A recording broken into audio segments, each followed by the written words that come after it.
Association by similarity is that form of association by which an idea, thought, or sensation is linked, connected, or associated with ideas, thoughts, or sensations of a kind similar, which have occurred previously or subsequently. Association by similarity is that form of association by which an idea, thought, or sensation is linked, connected, or associated with ideas, thoughts, or sensations of a similar kind, which have occurred previously or subsequently. The first form of association is the relation of sequence. The second, the relation of kind. Association by contiguity is the great law of thought as well as of memory. As Kay says, the great law of mental association is that of contiguity, by means of which sensations and ideas that have been in the mind together or in close succession tend to unite together or cohere in such a way that the one can afterward recall the other. The connection that naturally subsists between a sensation or idea in the mind and that which immediately preceded or followed it is of the strongest and most intimate nature. The two, strictly speaking, are but one, forming one complete thought. As Taine says, to speak correctly, there is no isolated or separate sensation. A sensation is a state which begins as a continuation of preceding ones and ends by losing itself in those following it. It is by an arbitrary severing, and for the convenience of language, that we set it apart as we do. Its beginning is the end of another, and its ending is the beginning of another. As Ribbett says, when we read or hear a sentence, for example, at the commencement of the fifth word, something of the fourth word still remains. Association by contiguity may be separated into two subclasses, contiguity in time and contiguity in space. In contiguity in time, there is manifested the tendency of the memory to recall the impressions in the same order in which they were received.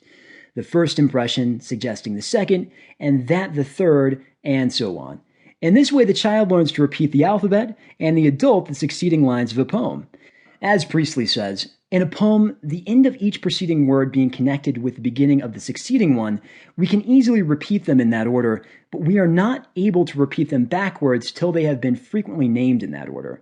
Memory of words or groups of words depends upon this form of contiguous association.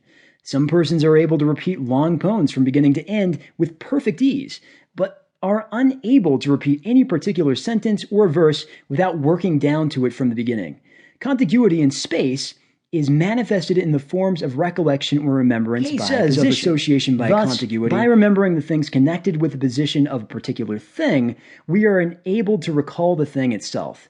As we have seen in the preceding chapter, some forms of memory systems have been based on this law.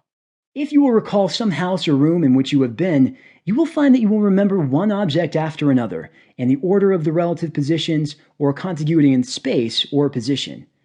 Beginning with the front hall, you may travel in memory from one room to another, recalling each with the objects it contains according to the degree of attention you bestowed upon them originally. It is on this principle of contiguity that mnemonical systems are constructed. As when what we wish to remember is associated in the mind with a certain object or locality, the ideas associated will at once come up. Or when each word or idea is associated with the one immediately preceding it, so that when one is recalled, the other comes up along with it, and thus long lists of names or long passages of books can be readily learnt by heart. From the foregoing, it will be seen that it is of great importance that we correlate our impressions with those preceding and following.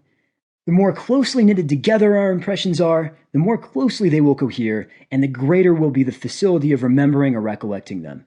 We should endeavor to form our impressions of things so that they will be associated with other impressions in time and space. Every other thing that is associated in the mind with a given thing serves as a loose end of memory, which if once grasped and followed up will lead us to the thing which we desire to recall to mind. Association by similarity is the linking together of impressions of a similar kind, irrespective of time and place.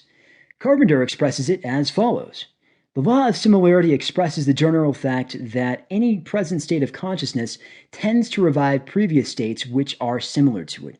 Rational or philosophical association is when a fact or statement on which the attention is fixed is associated with some fact previously known, or which has a relation, or with some subject which it is calculated to illustrate. And as Kay says, the similar may be widely apart in space or in time, but they're brought together and associated through their resemblance to each other. Thus, a circumstance of today may recall circumstances of a